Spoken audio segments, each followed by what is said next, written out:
it creates a high likelihood of trade killing, if not a 2v1 outplay for the Gangplank under his own turret, if you do go for level 3 dive.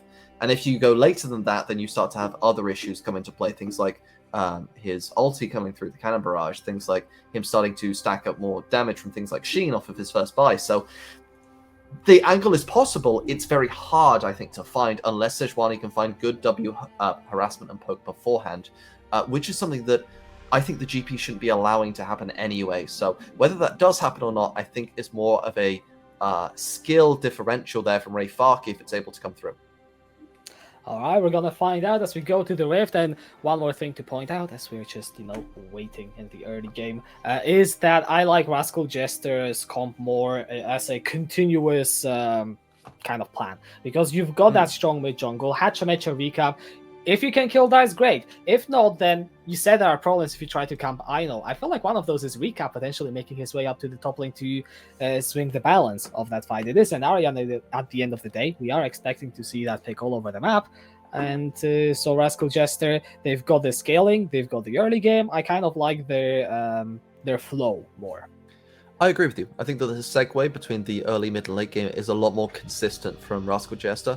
And it is sort of a drafting issue that I think that a lot of teams have, both in professional and in amateurs. And it's the fact that a lot of teams will draft too much with the idea of going into a specific direction. And that's like, say you drafted Karmazillion. You're like, okay, we have movement speed going. Oh, that was nice. That was the auto Q there from Secret. But they'll go so much into move speed, you don't then need another move speed based champ. You don't need Sivir on top of that. You're already stacked up. And this is kind of like that with late game scaling. You've got Kindred, Zeri, and Victor. You don't need that much. It's just a little bit too much. And perhaps we might see some issues because of it. But Flawless now might be going for something spicy here. It's going to be the bottom side red buff into top lane gank. They're looking for it, but there's almost CC. Ray Farkey is hitting 2 very, very soon off like one more creep. I mean, this is top-tier quality cheese if this works. Ray Farkey's still level 1. He can't quite hit the level 2. One more minion should die. There we go. Flawless goes for the gank. He's got this low with the red buff. Ignite is down. Aino goes under the turret. Can he survive? One more auto. And first blood picked up by Flawless. It's so well played. I mean, we're talking about, are they going to gank tops? I'm like, yeah, they can maybe try and dive it at level 3. Nah, that's not me. We're going to let Gangplank push up, and we're going to do red buff into a bot side, into a top lane gank, which is ridiculous. It does mean now, though, that Flawless, there isn't any punish coming through on the flip side, so you can do your top side camps clear to the bottom side, but forget about that. Let's just look at this from Flawless, and it's so much commitment from this Kindred. The whole time this is happening, by the way, Xin Zhao's on his 3rd camp, so you are falling behind. If this doesn't work out, you feel horrible as the Kindred. You fall so far behind, but it's a nice initial play. I like the fact they wait for level 2. They get a plenty of damage. The Ignite dropped early, and look at Ray Farkey. Goes in, dashes to tank the turret so that Flawless can get that last little bit of damage, because if you look at that damage that was dealt, you do one more tank as the Kindred, you probably go down. So great stuff there from the top side, and really the shining light of Burning Core coming to fruition once again. Yeah, well, that is one way to flip the game. early on, but it works out for Flawless. CGA got nothing on us. True. I mean, I'm sorry. How many times do you load into the game of Summoner's Rift? You know the enemy jungler starting on the bot side red, and you're like, yeah, they're gonna gank top lane after this one camp. You have not played enough solo queue, my friend. I mean, bro, I've been playing this game since 2015. I have never seen this in solo queue. I love that. That's fantastic. That is like the absolute Chad Kindred jungler versus the farming Xin Zhao. So the crazy thing is that it does result in getting double crabbed, which obviously sucks for Kindred because you are losing out on marks. But if you're getting that mark on the top side anyway, you feel pretty great about that. I don't know if Flawless did actually mark Ino or not, because honestly, I would have just not marked the GP because it kind of gives it away a little bit with your intent. But we'll see if that one did end up getting cashed in on. And it actually means that once you do fall behind a little bit in terms of the gold, the CS department, you're actually up the gold department because of the 400 from that first blood. So now Flawless going to have a great time farming towards the top and just top down clearing on repeat. Problem is, though, is that look at this bot wave. It's now Rascal Jester just freezing it. They have Secret on the Nautilus, can walk up for that auto attack, and while Zeri can get the shield, a bit of movement speed, in exchange, you're now in a really awkward spot where you can't do a lot as this Zeri Yuumi lane, because if Nautilus walks up to you, you are just terrified. You are permanently on ice from getting any sort of farm. So great wave control here from Rascal Jester. Yeah, you can see Flawless pathing ball lane straight off the recall despite no camps being there. He is forced to do something to relieve the pressure, but there's a ward in the middle bush, which means that Flawless is likely to be spotted well, to be precise, right now, as he plays down the control ward. It's just a pressure relief gank. You want to just push in that wave as best you can, which ironically they don't do. And then you either transition that time into the Dragon with your Victor coming back on stronger components than the Ahri, or you just leave your bot lane in a horrible state and they're just forced to deal with it, which is the latter of what we're saying. Meanwhile, on the top side, though, your Kindred showed bot side, which means the Xin is coming.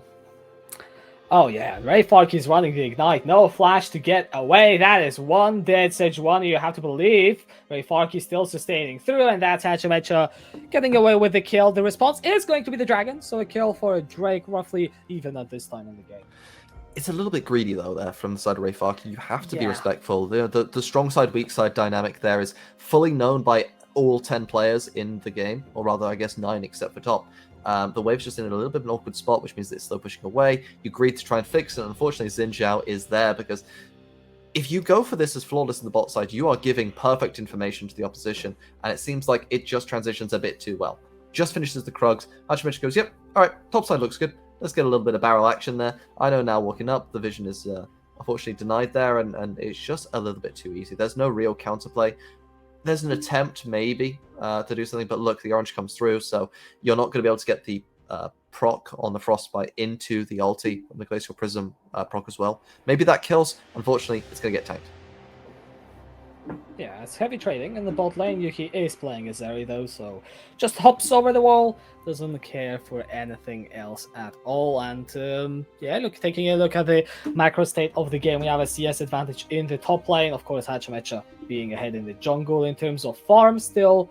Flawless suffering kind of the consequences of the early game, but I assume that is going to be even. Now, do we want to see more from this Kindred, to recollect? Because you're the Kindred kind of, I don't want to say expert, but definitely the proponent. Psychopath? In LJL. Yeah, I mean, I wouldn't go that far. But what do we want to see from this pick here? In this game or in general? Because I love Kindred. In this pick. In this game. I feel like, in general, there's not a lot that you can do here pre-6 as the Kindred. It's more now about farming yourself back to a reasonable state. Maybe you can go topside once Rayfarki has the Glacial Prism available again. But either playing to get yourself that Herald and snowball the game from there is always a viable opportunity, especially, as I say, with that mid lane item difference, Recap really struggling for mana, and as such, it's going to have to be donated, this blue buff, to help sort of sustain up from that one, as, Dice will probably receive the same treatment, so it's fine. But in actual damage, combat-wise, I feel like Burning Core might be slightly ahead with what they have. Obviously, GP Sheen is a big spike, so that might be a big factor I'm not properly calculating. But I think they agree, because they go immediately for this one, but look at Secret. Has roamed up, the Yuumi has not yet, so unless Yuhi is willing to come to, it is a 4 versus 3 fight, and perhaps Burning Core a little bit, afraid now, a little bit apprehensive, but they go straight back to it, they'll get themselves that one uncontested, and maybe this was an opportunity wasted for Rascal Jester, you might feel. They do get Sol to solo farm a wave in the bot lane, so they get something in return, and damage on the tower, I guess. But yeah, it will be the Herald. Nothing really to compare to that in terms of the response. And Rascal Jester, so far, it is looking kind of similar in the first 9 minutes to the first round robin game, which was where Rascal Jester just tried to scale and never really did much. Of course, it's too early to make any overarching judgment, but that is something I do want to keep in the back of our minds as the game goes on. Yeah, and while we do talk about them not doing much, the Ahri is meant to be proactive and has come down. Ulti being popped. Yeah, well, that's one hell of a caster curse. Rascal Jester goes straight onto the ball lane, and Yuki is dead. Soul on a sliver of health from the turret. There is the Glacial Prison. Hits straight onto Recap, and the chase continues. Rayfarki drops down the Ignite. He is going to get hooked, and is now dropping incredibly low. Does manage to get a kill. Soul will block the whip, and... well, loser, I don't believe he's able to do a whole lot. Flawless is on his way. Oh, the Lapse Respite will save the Yuumi. Oh, that was so well played by Flawless, and now he is the one trying to pick off Secret, maybe. But no, we'll give it up as Hachimecha shows his face in the bot side with her. Yeah, had to invest the flash and the ulti there from Flawless, but does keep Loser alive, so it's not as hard losing initially, but you just can't be here as the Zeri and the Yuumi. You understand that Ahri's going to be here. The depth charge is too much, the CC chain is too easy, and whilst you do get the cannon barrage to also make it a little bit harder, there's so many tools invested from Rascal Jester that they really can't afford to lose that one, and now Recap does get caught up and gets tagged there by the W at the very end, and unfortunately, that's going to be plenty of DPS. Thanks to the Ignite, tick, tick, boom, good night. Rayfaki will go down, though. If that was old Sivir, that might have killed, but the heal comes through from the E, and that means that now that spell shield will help out, and look at that. Barely catches into range. Loser almost goes down to the Q afterwards. The Boomerang Blade not going to quite be doing enough, though, so Rascal Jester, they get themselves 2 off the play, but at the very least, it's only the 2. Yeah. But I think both those kills went to Soul. If I'm looking down at the scoreboard, and I'm seeing a Kraken Slayer sitting in the Sivir's inventory. So all of that gold goes on to Soul. You know, we mentioned in the pregame we kind of want to see the comeback of Soul and Secret. And talking about that, Summoner is blown every which way in the bot lane. All right, fair enough. It's going to be exhausted for the cleanse, and now Secret on a flank. We'll be looking for the hook. It goes wide. Final chapter is going to be Soul is so incredibly low. That is the kill. Picked up by Yuki, and now Secret. Okay, he's walking away. Never mind. Yeah, no dash available there for Yuhi, I don't believe, but it's just one of those where as soon as you see this play, there's a bit of a problem. It's the fact that Nautilus is so far away, you just collapse on one, and it's pretty easy winning there for Burning Core. It's a 2v1 they create initially, and then they just recreate it immediately afterwards. As Recap is looking at them, my chum. Yeah, that's going to come to Flawless. There's the depth charge as well. Kindred in so much trouble. No ult available. That's going to be Secret picking up the kill, and the Herald does get the charge. It's some plates for a kill. Yeah, not exactly worthwhile, though, considering 300 gold for a kill, 320 there for the plates. And obviously, it does also mean that Xin Zhao is going to be able to potentially take away, or at least farm camps of their own, which gives them more timing. Rayfaki, they're going to make sure that Crab doesn't at least get given over, so there is that benefit there for the Sejuani, but it's just a little bit greedy there from both of these guys, actually, as Sol gets caught up, does get caught by the lightning crash, so the shielding, the damage going to come through there from Yuhi as well as a little bit more of that movement speed, and is trying to wait it out, which is fine, but as soon as Secret is seen here, it's like, okay, hook goes wide, now we're just killing your AD carry, goodbye. There's not much that can be done there. Unfortunately, for the side of Sol, you just get deleted, and there's your counterplay gone. That's it. Flawless now, pathing towards the bot side. He is level 7 on the Kindred. Definitely not the powerhouse that you would love to see from this kind of pick. I also want to know how many stacks it's at, but I don't know if the observers will give us that privilege. We'll have to wait. We'll have to wait on that one. And it is a bit of a byproduct of the way that the game's gone, right? You've seen so much more farming come through here for Hachimecha. Has been able to really succeed in that regard. Was able to thrive off of the early play that obviously did get first blood, so it went off of Flawless, but you lose time for yourself. There is a bit of a sacrifice made there. And with Hachimecha then getting a kill on the top side as well as some another assist later on, it feels like this Xin Zhao has been able to do a lot more around the map. And it's part of the problem, I think, with when we do see these pickups come with very little pressure to help, make this this pick pop off. You have to draft around it, and unfortunately, it means that you're sacrificing a lot of this early game where you have this Ahri Xin Zhao spiking very hard. They've got these 1 items. It's where their champs are at their best, and they're going to utilize that now to segue into this dragon. So, going to deny the whole soul win condition of we got all 4 get bodied, but Burning Core at the very least they managed to get 1 in this early stage. Yeah, it's going to be Ocean, so definitely one that when we are looking at both these comps late game, a lot of consistent damage, I feel like it's a pretty good soul for both of these team compositions to be fighting over, as Flawless will be going. He's getting 1 more stack here.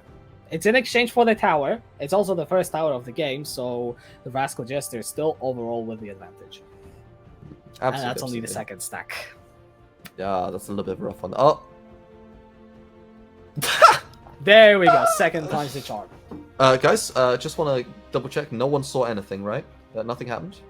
Yeah, no. I think my monitor turned off for a second. I was worried that I might have witnessed something that I don't think I did, so it's fine.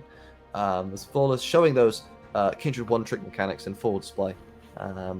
But yeah, it definitely feels like Rascal Jester right now, they are spiking hard and they're ahead in the gold. They're feeling really comfortable.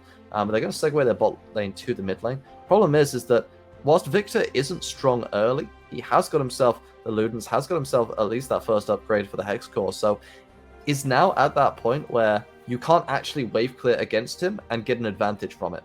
Man's just going to absolutely push the waves permanently, and with all members coming here inside of Burning Core, you have to feel like a fight might be inevitable. The Herald has been triggered, Burning Core turning towards it. Everyone's here. Absolutely all members. Only the Cannon Barrage unavailable when you look at the ultimate. So this has all the signs of an explosive fight. Dice on the flank. Rayfark, you looking for an ultimate on the side. Herald down to 4,000. Iron on the front line, starting to lay down the barrels. The first one is going to be neutralized by Burning Core. The Ice Ball coming in from the side. There's the Glacial Prison. Recap is going to be dashing back immediately. Herald has been reset. Ultimates are burned by Burning Core for no real gain. And you look at the damage, Burning Core, I don't think they're that much better off. They're gonna go back to this Herald, but Rascal Jester now undeterred, moving forward. Recap flashes, he finds the charm onto Flawless, and that Kindred is dead. The Herald is now going to be the focus for Rascal Jester. They do get it. Chaos Storm thrown down. Hatchet in the front, and Recap is there as well. Rayfark is going to be the target. Exhaust down every which way. There is the hook. However, Yuki just goes over the wall. This fight, just Burning Core refused to die, but the second kill comes through inevitably. Dice trying to kite it away. The charm goes wide. Bro, just give it up. Dice, just walk away. You don't have to fight here anymore. And you don't have to fight here anymore. It's exactly what Burning Core should have elected to do. As soon as you see the fact that you've blown 3 ultis, got nothing for it, the fight is going to be hard, but they stay along. They try to do more, and they just get punished. It's easy for Rascal Jester, and once Flawless gets caught out by the charm, the ulti can't come through. There's no Lamb's Respite, which was their final ace in the hole. The mispositioning, the mistakes from Burning Core, it's just too much. I kind of don't understand why Dice is off on the side here. I feel like Victor, as soon as you show, you're just going to get hooked on anyway, so you can't actually do anything in this positioning. So it's kind of a pseudo 4v5 here, and as soon as we see this sort of attempt come through, is you don't want to find it onto the Ahri, because you've still got so much ability to dash away. It's the one target you can't find, but they pull so much on it, and a nice barrel comes through there from Anno in the top side, and now it's very hard to pilot. Look at the charm. It catches the Gale Force, and there was a moment there, just a second, where Flawless maybe could have cast that Lamb's Respite, but gets CC'd immediately afterwards and goes down. And with this down, there's no ultis available here for Burning Core. Everything is used. They're trying to find damage that just isn't there anymore. And Rascal Jester, they'll clean it up. They'll get Rayfarki, and the fight is immediately done from there. Nice play from Rascal Jester. Yeah, they will get themselves the fight, and the gold lead is theirs at 3,000. Worth pointing out is at the tail end of that fight, we have seen how slippery Burning Core is, and we get to see it right now with Yuki evading everyone. I say that as Hatchamecha is going to be boosted up with that severe ultimate. Yuki dropping down the lightning crash. There is the cannon barrage as well, and throw everything in the kitchen sink at this bot laners. Burning Core are just dead. It's just 3 ultis. They're only blowing 3 ultis to kill 2, but meanwhile on the top side, Lamb's Respite is up. No wave though to dive on this one, and that is a 4 versus 2. Burning Core, textbook definition of an overextension. Dice will go down. Flawless, I don't think he has too much of a chance to survive either. Does burn the flash, has got access to Lamb's Respite. Still is going to use it. Yeah, but it's a big cooldown to be invested in. Burning Core, it feels like now the desperation is starting to set in. The mistakes have come through, and I don't fully understand the idea of going for that top dive as soon as you see 2 members fall down just in your own top side. You know the members of Rascal Jester are nearby, and you know they're coming for you. Unfortunately, though, Burning Core, they don't bail out, and that's been the subject of this game, is that they're not willing to give an inch, and sometimes you just have to, but they haven't been willing to, and they've got punished for it multiple times. And Rascal Jester will turn towards this Drake right now. I mean, the last few minutes have looked, how do I say it, disastrous for Burning Core. Almost every single fight that they took kind of just went not their way. We'll see the replay of this one. I mean, part of me feels like if Rascal Jester are committing this much, like surely Burning Core need to find something else elsewhere, right? Sure, but the problem is that where can you go? Look at how many members are there. Who are you going to pick? It's only the GP. So they feel like they have to go for this one. And you know what? Maybe it can work out. I know doesn't need to be that afraid. He's able to sort of stand on this turret, stand strong. And with that ability to just survive it out, it's just too much. Now Burning Core, they've got to run, head for the hills, but there's nowhere left for them to go. It's just be easy pickups. And unfortunately, whilst Flawless is able to get out, it's still 3 kills that are essentially unanswered there.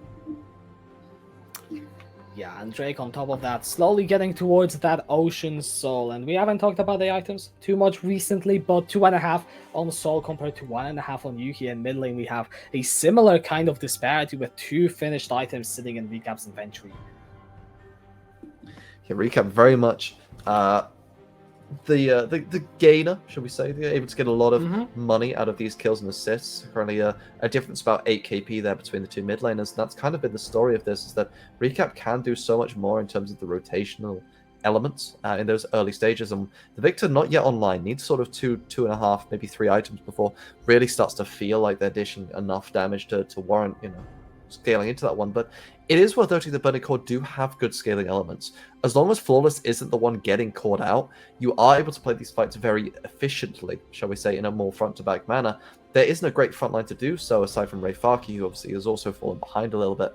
But I wouldn't be surprised if they want to try and fight this next dragon out. Maybe once Flawless gets to sort of 2 items, gets that Last Whisper upgraded, fully as Secret finds one. That's going to be hooked onto Dice. Counter Barrage goes down, but Secret is dead. Flawless also feeling pretty good. I know will teleport into the fight. Flawless caught out by the Everfrost and the Charm, but Burning Core take the pick onto Rascal Jester's support. Force the teleport out. I know.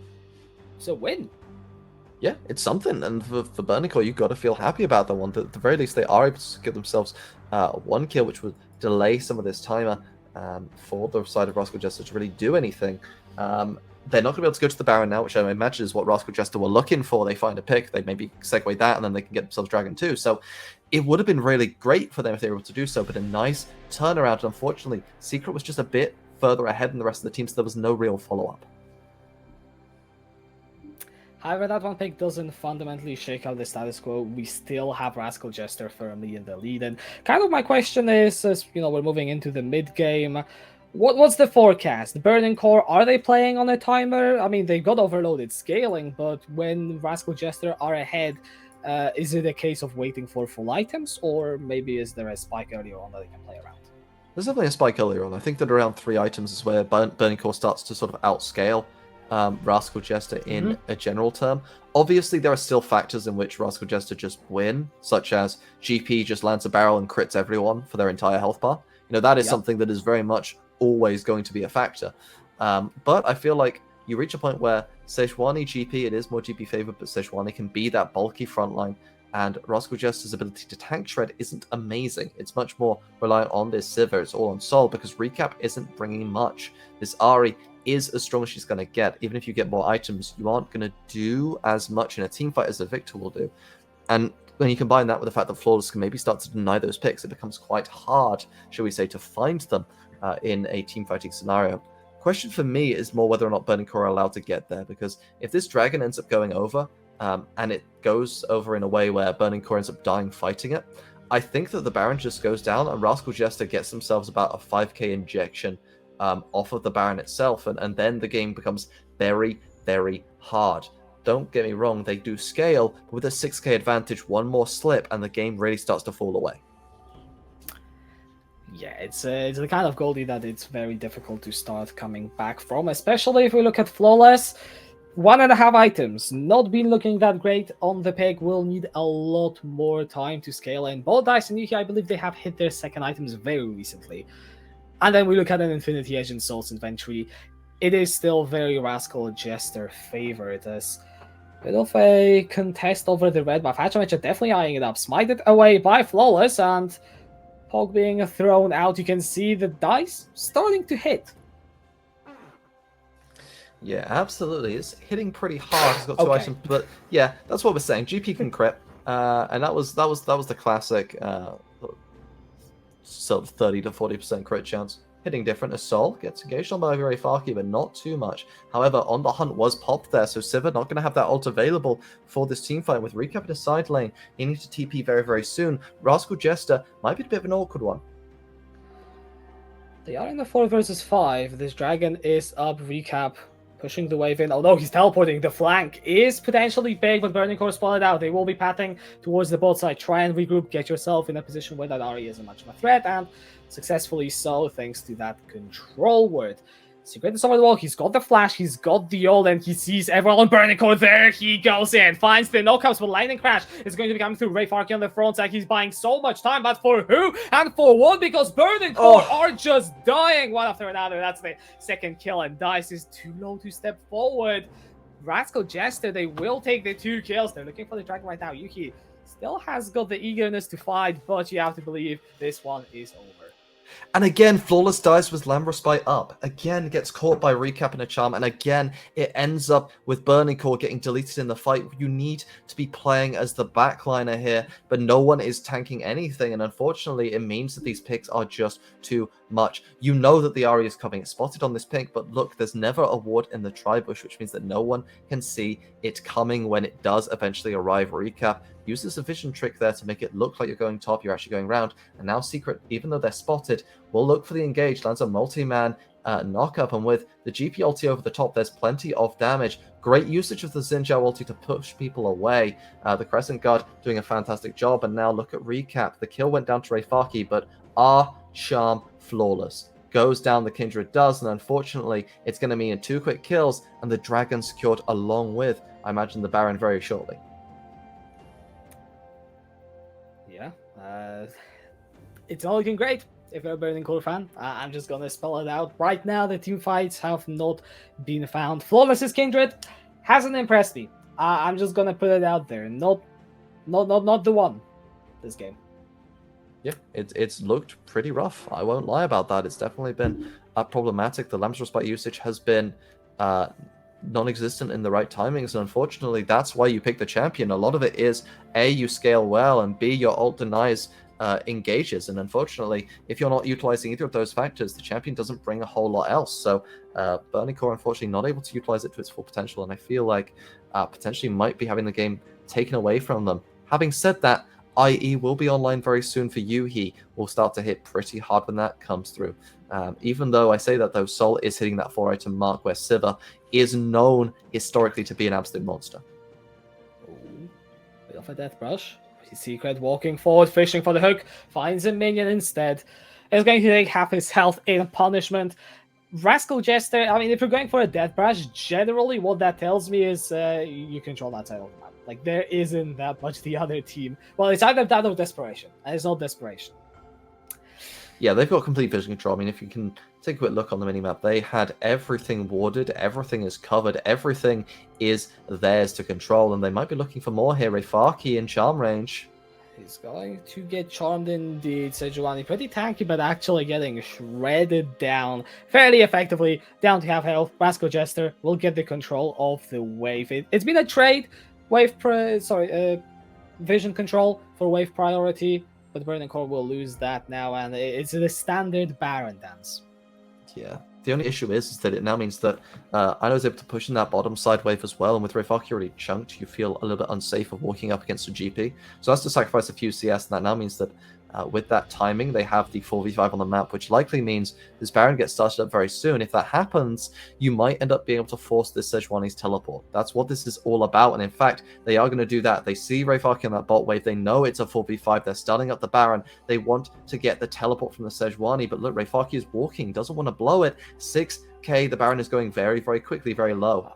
I think this has gone teleport way too late. The cannon barrage will slow the entirety of Burning Core. Flawless on the front side. He's getting quick. He is going to pop that Lamp's Respite. Inno in the front will flash out of the harm's way. And Yugi is trying to Kai, but the rest of Burning Core are just falling down. Yugi now created by the barrel. That is going to be the hook. That is going to be Ace. The Baron and Rascal Jester. The game's theirs. Absolutely. You have to feel like the game, it might not end right now, but Rascal Jester are in complete control. They're ulting to push the minion wave faster. Maybe they think they can end it. Maybe they think that the timers are long enough. The misplays from Burning Core were a little bit too much in this one, and I feel like maybe it's all going wrong for them. Rascal Jester wanting to secure that 4th spot for themselves. Yeah, they want to get this sole possession of the 4th spot, put the head-to-head at 1-1, and keep the hopes of the late-game season scaling alive as they will take the win over Burning Core. Yeah, they're able to pick that one up. Great stuff there from the side of Rascal Jester. They found the angles they needed to. Some fantastic charms from Recap. Really